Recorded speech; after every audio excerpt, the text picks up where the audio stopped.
सबसे पहले तो मैं आप सब मीडिया के दोस्तों का शुक्रगुजार हूँ कि आप आज हमारे इस प्रेस कॉन्फ्रेंस में शिरकत करने आए। पार्लियामेंट इलेक्शन ख़त्म होते ही हमने इन असेंबली इंतखाबात के लिए तंजीम की तरफ से अपनी शुरुआत की और हमें लगा कि सबसे ज़्यादा ज़रूरी हमारे लिए, अगर हम वोटर को नेशनल कॉन्फ्रेंस के हक़ में वोट डालने के लिए कन्विंस करना चाहते हैं, तो हम क्या लेके लोगों के पास जाएंगे।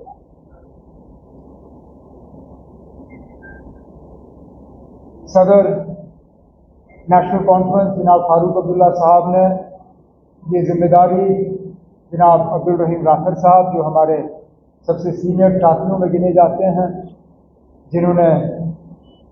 न सिर्फ तंजीम में एक बहुत अहम रोल अदा किया है, बल्कि कई साल जम्मू कश्मीर के फाइनेंस मिनिस्टर के तौर पे भी काम किया है। जब कभी पार्टी को कोई डॉक्यूमेंट या कोई इस तरह का काम करना होता है तो कहीं ना कहीं राथर साहब को हम उसके साथ जोड़ने का काम करते हैं। इस बार भी जब मंशूर तैयार करने की बात आई तो फारूक अब्दुल्ला साहब ने राथर साहब को ये जिम्मेदारी दी और उन पे छोड़ा कि वो कमेटी में किन किन को शामिल करना चाहेंगे। कमेटी में जिस तरह तनवीर ने अभी कहा, कई सारे नेशनल कॉन्फ्रेंस के साथी जो हैं इस कमेटी के साथ जुड़े रहे। इसके साथ साथ प्रोफेसर निसार साहब भी, उन्होंने भी हमारी इसमें बहुत मदद की।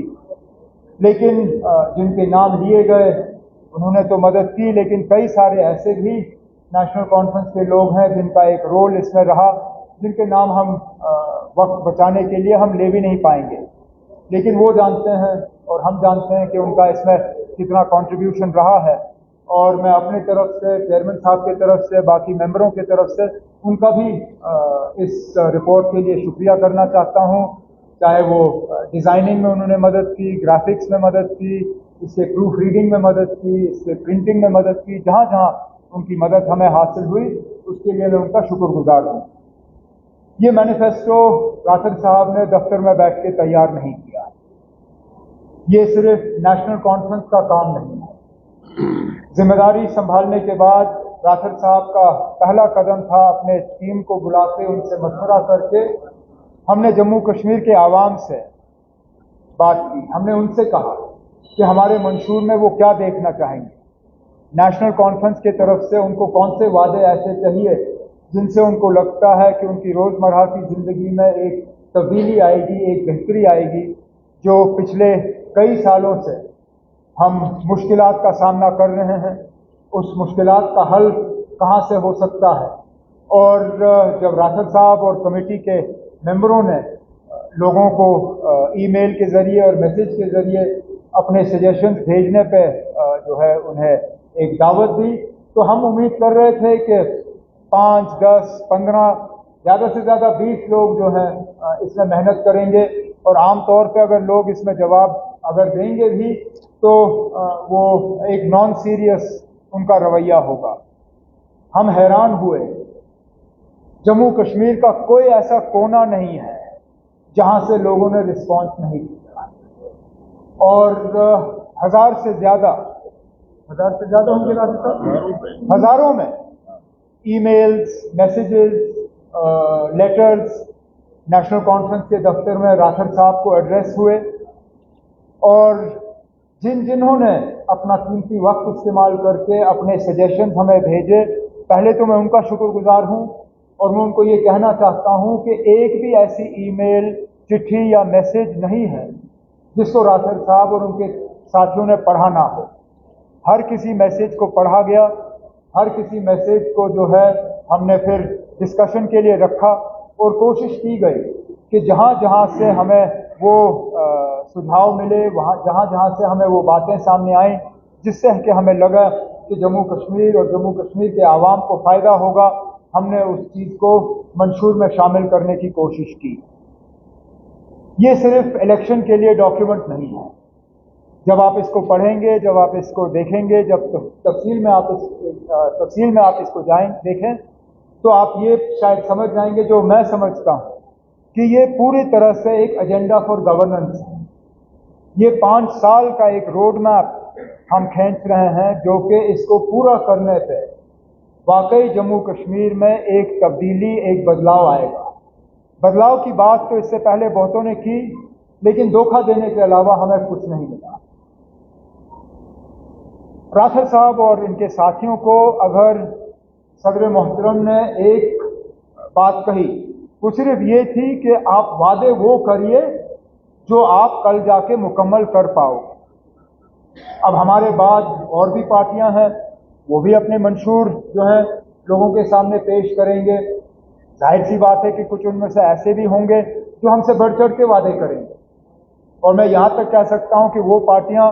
जो कल हुकूमत बनाने की उम्मीद रख भी नहीं सकते,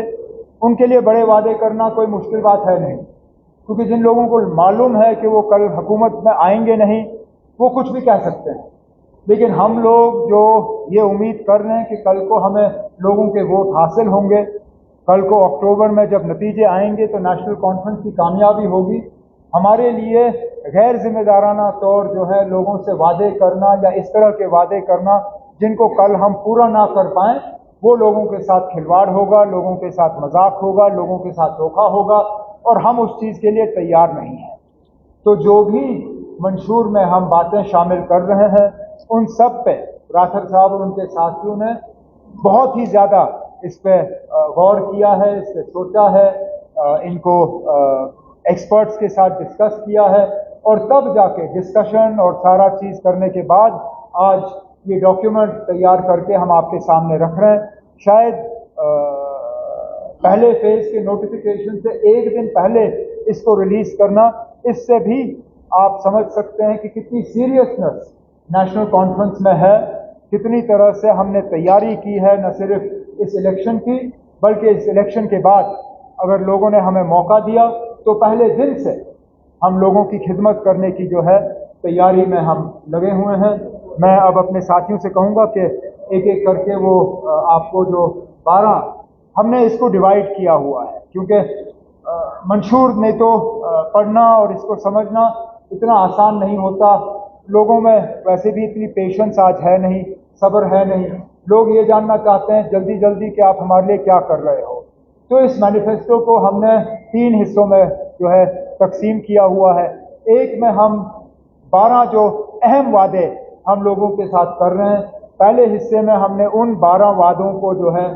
सामने लाया हुआ है। कुछ हद तक हमने उनको समझाने की कोशिश की है। उसके बाद जो उसके साथ जो हम एडिशनल कमिटमेंट करने जा रहे हैं, दूसरे हिस्से में हमने उनको शामिल किया हुआ है। और तीसरे हिस्से में जो लोग डिटेल में समझना चाहते हैं कि आखिरकार अगर हम किसी चीज़ का वादा कर रहे हैं तो उसको हम पूरा किस तरह से करेंगे, हम उस चीज़ को किस तरह जो है लोगों के सामने पेश करेंगे, तीसरे हिस्से में हमने हर चीज़ को डिटेल में